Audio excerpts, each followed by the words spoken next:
Bonsoir à tous et bienvenue dans votre journal avec au sommaire de l'actualité le conseil portuaire qui s'est tenu ce matin à Longoni. Une énième tentative pour régler le conflit entre Mayotte Channel Gateway et la Smart. Et à ce titre, nous accueillons ce soir Jean-Claude Henry, conseiller des gérants de la Smart. Bonsoir. Bonsoir. Alors, on vient de le dire, le conseil portuaire s'est tenu ce matin. Vous y étiez.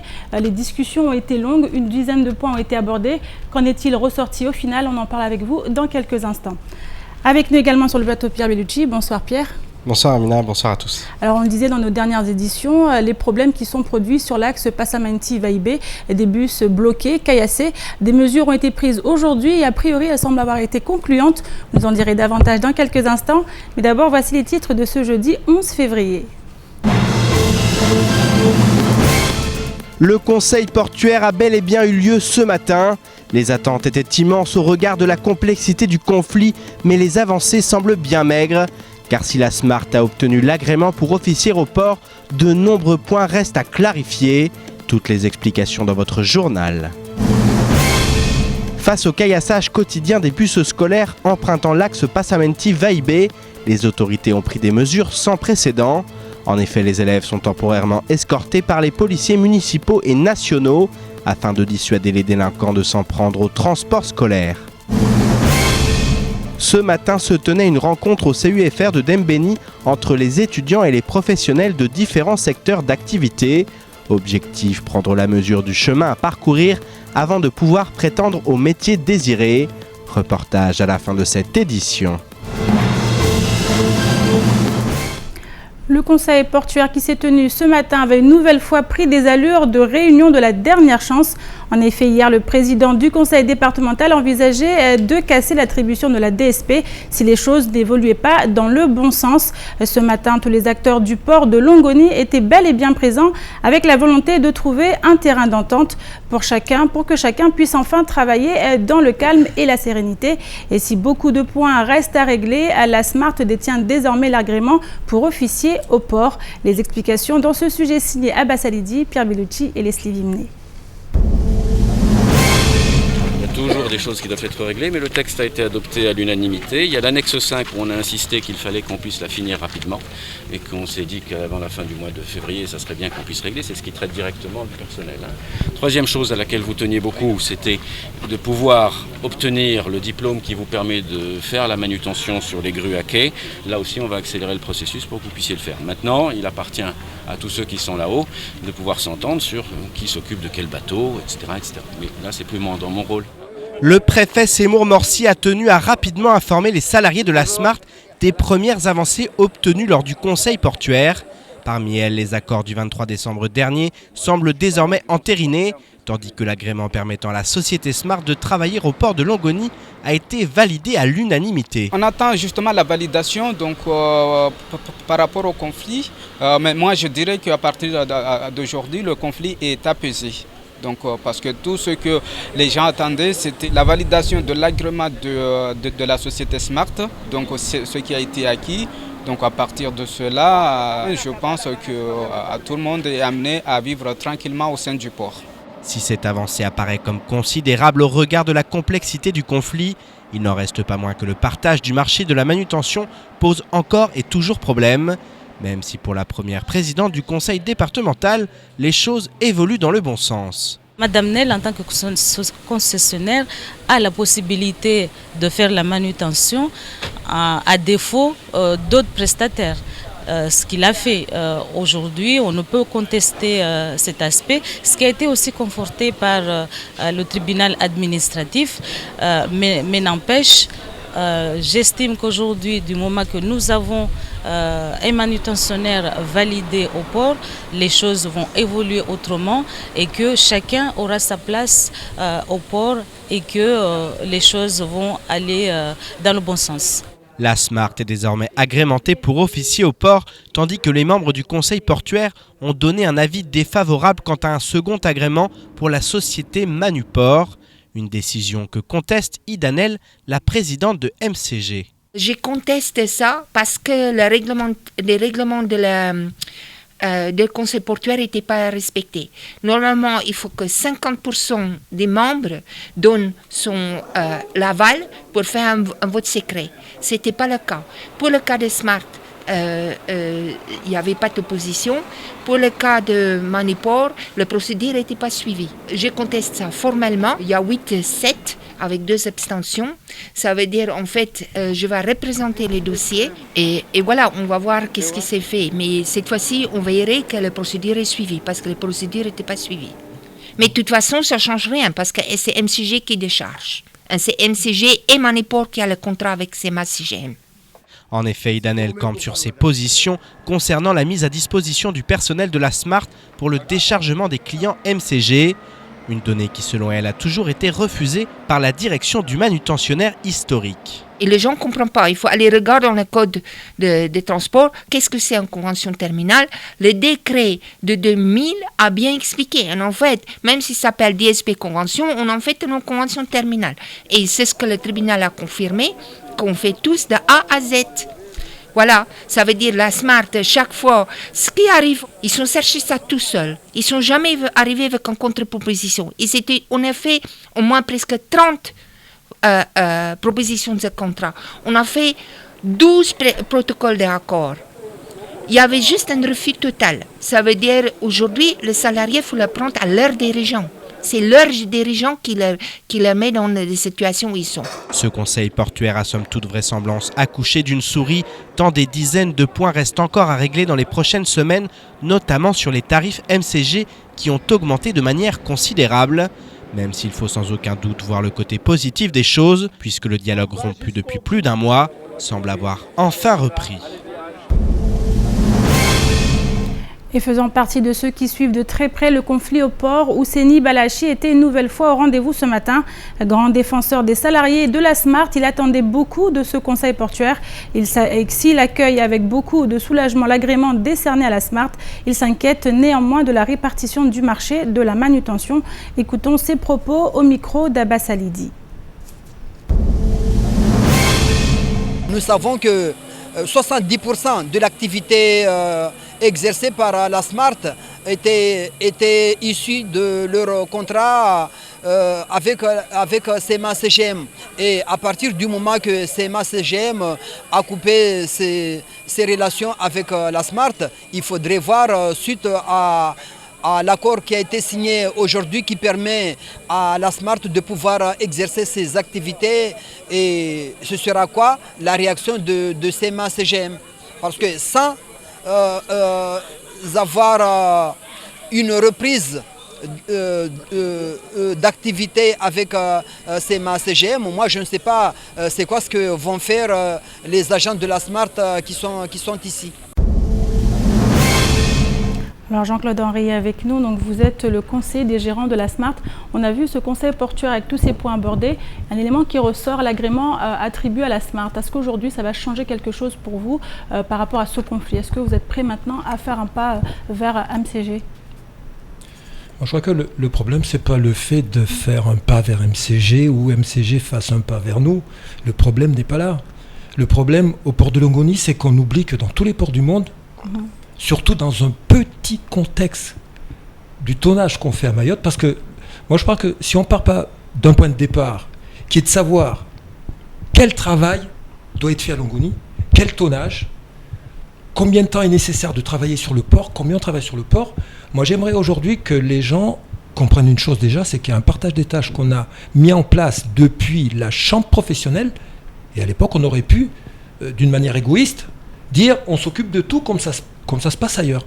Un armateur qui a le contrat un manutentionnaire qui a le contrat d'un armateur, normalement, fait la boucle complète.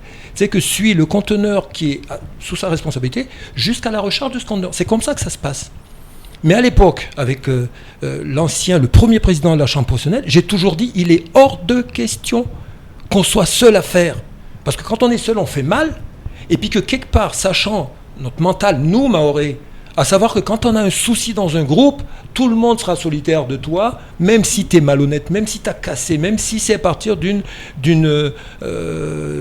quelque chose de répréhensible. C'est comme ça que ça fonctionne. Donc je me suis dit à l'époque, par rapport à notre mental, partageons ce travail de telle façon que s'il y a un souci à la Smart, c'est le bateau qui a un problème. Et si c'est au niveau de la chambre professionnelle ou de la CCI au moins, mais il n'y a jamais eu un jour où ce port a été formé en totalité, un peu grâce à ça.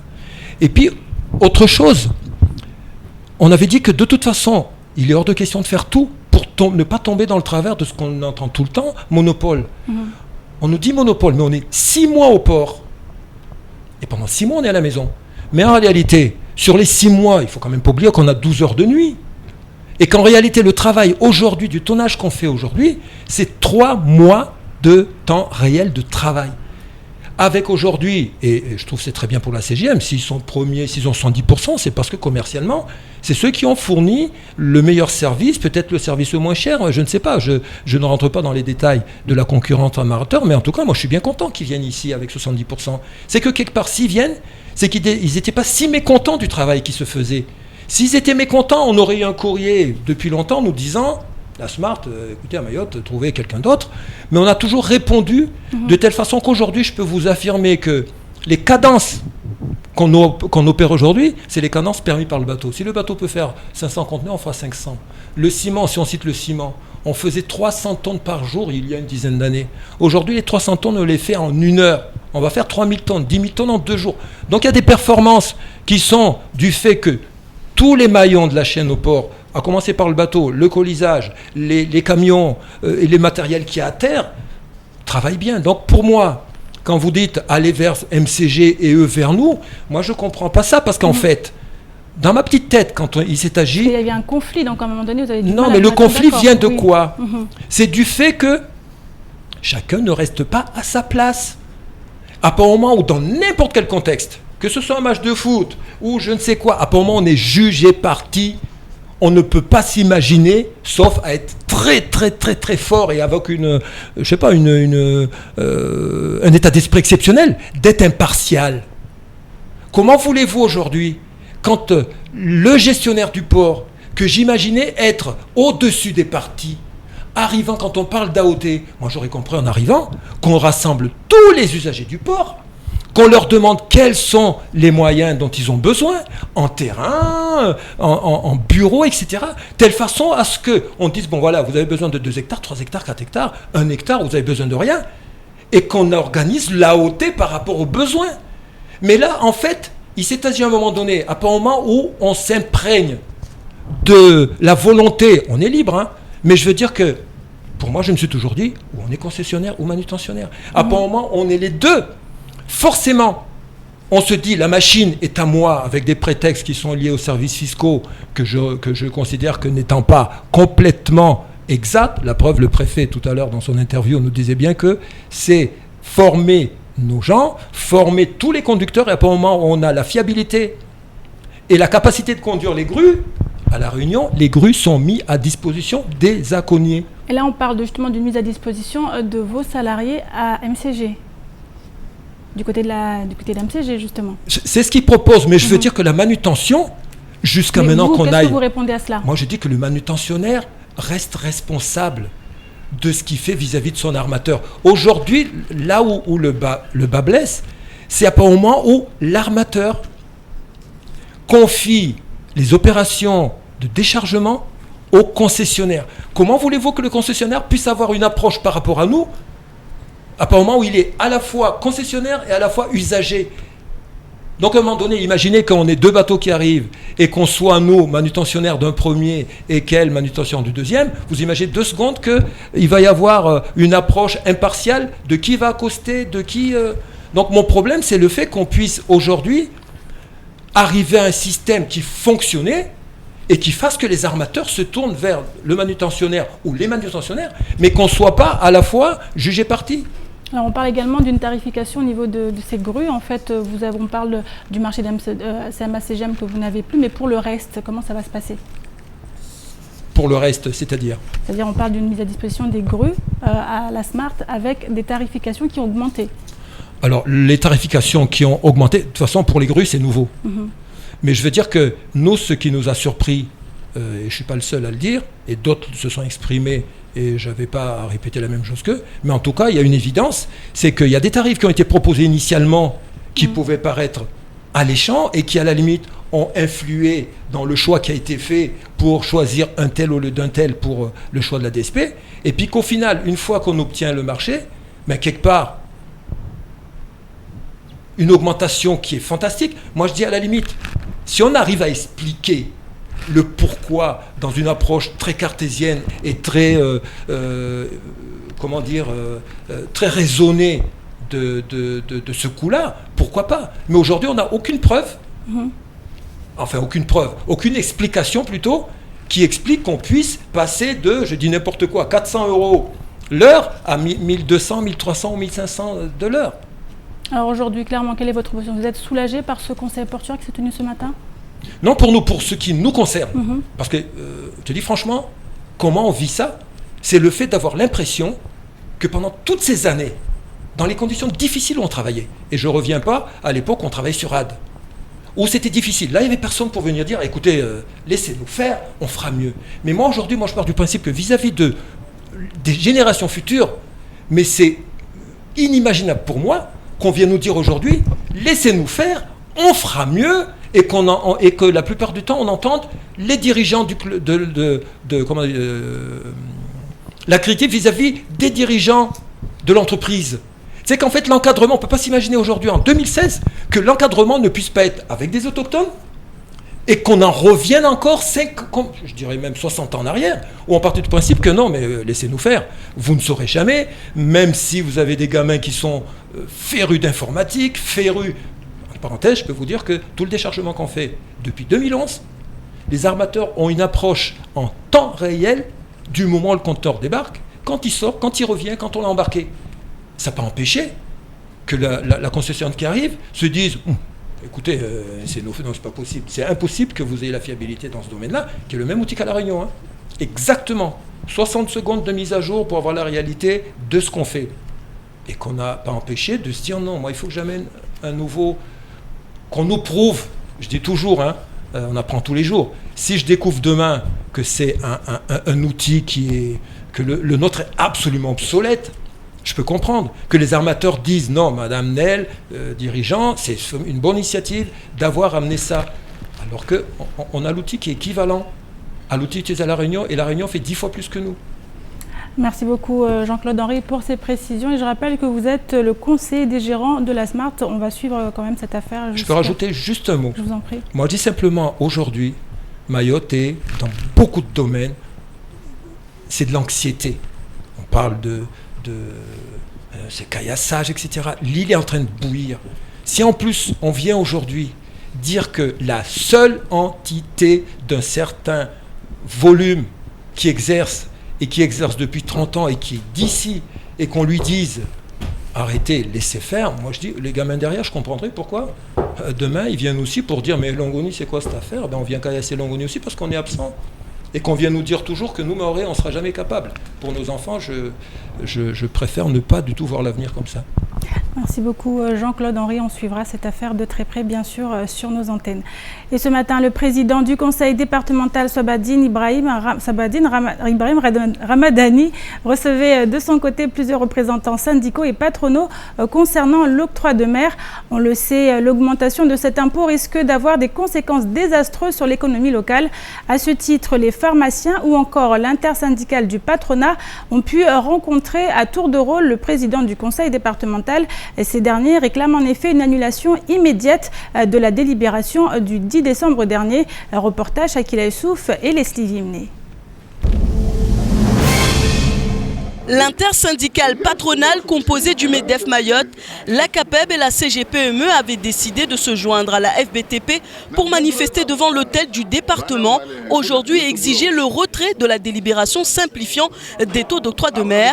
Mais ils ont finalement suspendu leur mouvement et ont rencontré le président Sabadine Ibrahim Ramadani, même si pour Saïd Bastoua, rien de concret n'en est pour l'heure ressorti. Plus on y va, plus on a des charges, mais dans nos carnets de commandes, on ne constate pas une augmentation de la commande publique, ni même de la commande privée. Donc la charge salariale augmente, la charge tout simplement au sein de nos entreprises augmente, alors que le chiffre d'affaires n'augmente pas. Donc c'est pour ça que nous cherchons à trouver des solutions de manière à ce que les entreprises puissent être dynamiques dans ce département. Nous sommes un jeune département et l'économie d'un département, c'est les entreprises qui la font. Et quand les entreprises n'ont pas les moyens ou ne sont pas soutenues, il n'y a pas de résultat. La FMBTP, le MEDEF, la CAPEB et la CGPME préparaient une feuille de route avec des nouveaux éléments. Et nous serons certainement reçus très très prochainement, mais rapidement, on nous l'a promis et nous sommes très très vigilants là-dessus. Et à partir de ce moment-là, nous verrons qu'est-ce qu'on pourra faire, mais au jour d'aujourd'hui, on en reste là pour l'instant. Reçus en premier à 9h, les pharmaciens disent pour leur part se sentir enfin écoutés. La réunion s'est bien placée dans son ensemble, on sort avec le sourire. Après, on attend les résultats et on communiquera une fois qu'on aura les résultats définitifs de ce qui s'est passé ce matin. Si pour le moment le problème semble encore loin d'être résolu, Swabadine Ibrahim Ramadani est actuellement sur tous les fronts, endossant ainsi pleinement son costume de président du conseil départemental. Et depuis ce matin, la police municipale et nationale escorte les bus scolaires qui empruntent l'axe Passamainti-Vaïbé.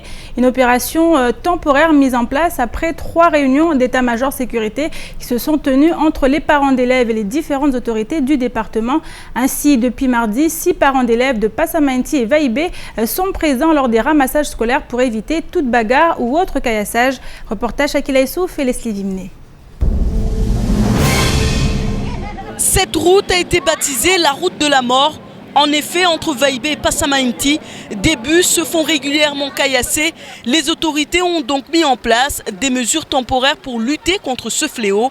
Oumadi, un jeune de Vaïbé, a tenu à se joindre aux 12 parents d'élèves des 2 villages pour accompagner les enfants dans le bus. Il espère ainsi que grâce à cette action, les choses pourraient changer.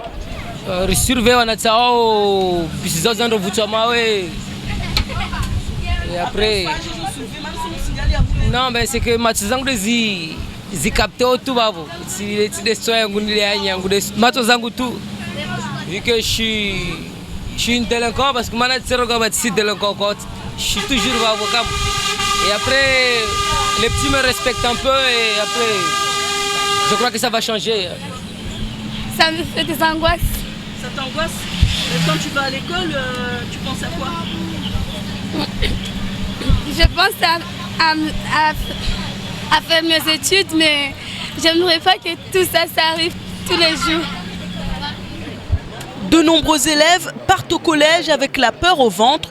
Si la présence des parents d'élèves dans le bus rassure, celle de la police municipale à l'aller et au retour dissuade tout acte de délinquance. Ce médiateur qui côtoie ces jeunes tous les jours explique que ces conflits n'impliquent pas que des jeunes de Vaïbé, de Passamainti, mais aussi d'autres villages. On est tout mélangé, car si ça Vaïbé, Passamainti Tijabe, Ratsunzu, Ngombani, Passamainti Vaïbé. Après, Wanzani, Wavinga, groupé, Wavinga, Wawetambouya de Babou, car ce jour, exactement une condamnée de Exposés quotidiennement à la délinquance, les policiers municipaux ne possèdent pas les moyens de protection nécessaires en cas de caillassage. Pour assurer le maintien de l'ordre, de la sûreté et de la sécurité, il a donc été convenu au cours des réunions d'état-major sécurité de travailler en collaboration avec les policiers nationaux pour escorter les bus à des horaires bien définis. Cet après-midi, parce que nous, comme ça a été convenu avec les autorités, la police nationale assure les escortes des écoliers toutes les matinées. Nous, les après-midi, c'est-à-dire de 12h30, première rotation, et 15h45 et 16h45. Là, à 12h30, il y avait 2 patrouilles. Donc une patrouille qui escortait les bus de Passamainti Vaïbé et deuxième patrouille restait aux abords du collège de Passamainti pour assurer les écoliers, assurer qu'il n'y ait pas de troubles aux abords de l'établissement. Alors Pierre, on voit un dispositif exceptionnel qui suppose une situation qui est bien grave. Ah bah oui, effectivement, on voit les proportions que ça a pris. Aujourd'hui, on On a des policiers qui escortent des élèves pour pas qu'ils ne soient blessés, parce qu'on sait les caillassages, ça n'arrête pas, c'est sans cesse, surtout sur cet axe en particulier. Donc ils sont là pour l'aller et le retour. Donc c'est vraiment des mesures drastiques qui ont été mises en place. On en vient à des extrêmes où la police escorte les élèves. Maintenant, je pense que c'était vraiment nécessaire qu'il y ait une action forte. On le voit, les autorités ont réagi. Elles ont mis ce système en place qui n'est qu'un système temporaire. Donc ça devait être pour 2-3 jours. Ce qu'ils souhaitent, c'est vraiment que les choses rentrent dans l'ordre, que ça se calme, et puis qu'ensuite, ils espèrent, tout le monde espère que ça va définitivement s'arrêter une bonne fois pour toutes. Maintenant, effectivement, c'est un dispositif qui coûte beaucoup d'argent, ce sont des moyens, et le problème il est là. Est-ce qu'on pourrait, on peut mettre des dispositifs en place à Mayotte, mais il faut les moyens derrière, et c'est compliqué. On sait que déjà les forces de l'ordre ne sont pas en nombre suffisant, alors ça coûte beaucoup de faire ce genre de dispositif, de mettre en place. On parle de Passamenti-Vaibé, mais d'autres axes aussi peuvent s'avérer dangereux pour les enfants. On a vu d'autres caillassages et blocages. Est-ce qu'on peut voir ce dispositif s'étendre à ces axes-là ? Encore une fois, on revient justement sur cette problématique des moyens. Est-ce que le département en a les moyens ? Et on le sait tous, non, le département n'a absolument pas les moyens pour répéter ce genre d'action, ce genre de dispositif de sécurité. C'est pas possible, et puis c'est pas non plus acceptable que des enfants soient escortés par la police de cette manière. Maintenant, voilà, il y a une réalité, elle est là, il faut prendre des actions. Les actions ont été prises en place, donc c'est positif. On le voit, il y a eu vraiment quelque chose de fait. Espérons que ça va fonctionner. Espérons aussi que les parents qui sont présents, les médiateurs aussi qui sont présents, vont faire en sorte que ça cesse de manière définitive et que la police n'ait plus jamais à intervenir pour ce genre de choses, parce que je crois que sur le département, elle a déjà bien d'autres choses à faire et à régler. Ça c'est une chose en plus, donc c'est quand même compliqué.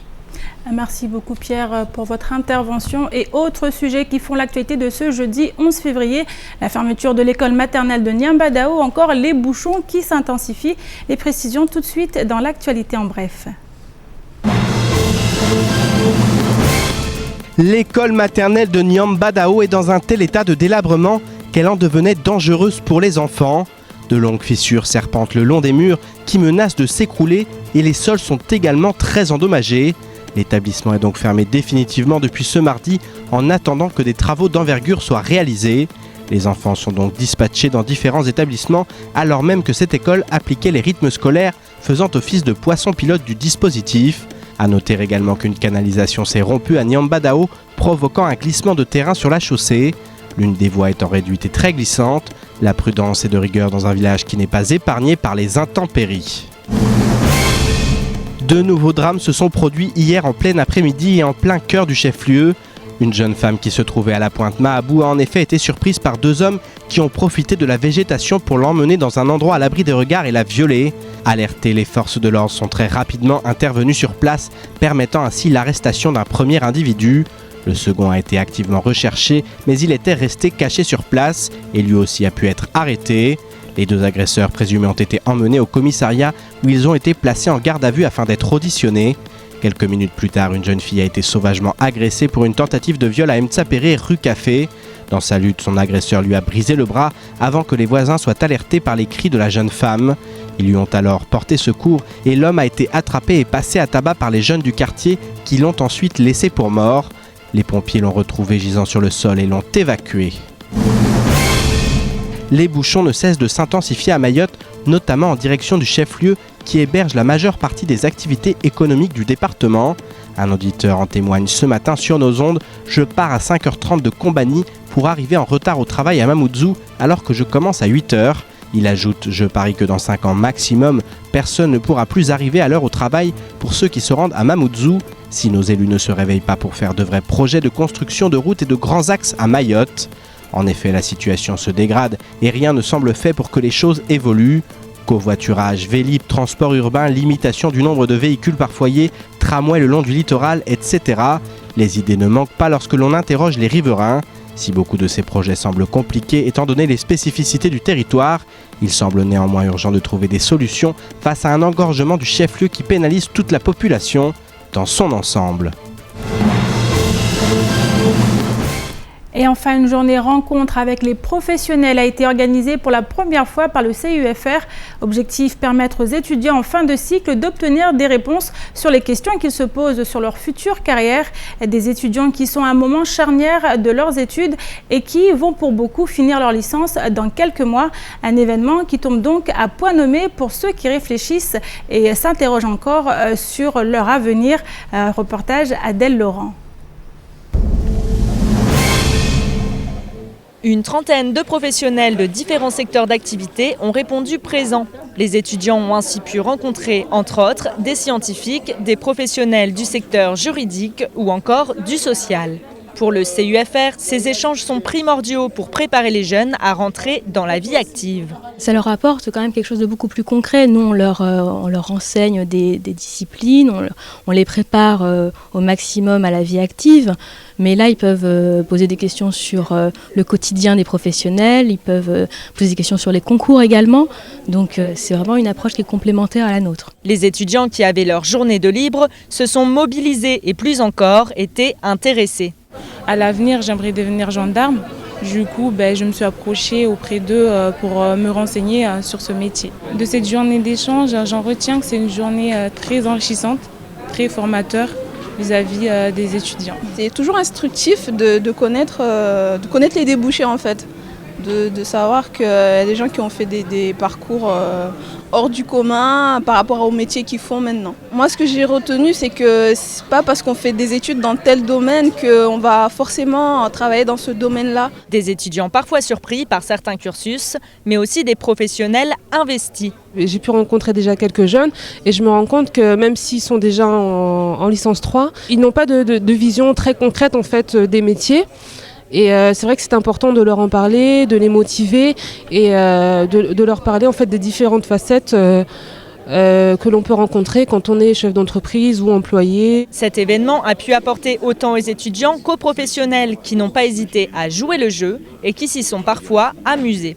Cette journée d'échange, écoutez, c'est toujours agréable de se revoir un petit peu comme quand on était étudiant, les questionnements qu'on avait et ça fait plaisir de pouvoir transmettre un métier qu'on aime à des jeunes et de leur dire « Venez nous rejoindre dans cette belle profession, il y a de la place pour tout le monde ». C'est des jeunes qui ont une vision positive de l'avenir et ça fait très plaisir. Cette journée d'échange a été une réussite et a permis aux étudiants d'y voir plus clair quant à leur avenir. Le pôle réussite étudiante du CUFR souhaite donc renouveler l'expérience tous les ans afin de pouvoir aiguiller au mieux ces futurs professionnels qui se retrouveront, pourquoi pas un jour, de l'autre côté du bureau à conseiller la génération suivante. Et c'est la fin de cette édition. Merci à vous de l'avoir suivi. Une édition que vous pourrez suivre en rediffusion sur notre site l'infoquesi.fr et sur WAM5. La suite des programmes avec Ornella Périne qui vous donnera les nouvelles du temps pour la journée de demain. Et ne ratez pas juste après l'invité du temps de parole, Ahmed Atoumani Douchina. Il était ce matin au micro de Patrick Mian que vous retrouverez demain dans la matinale.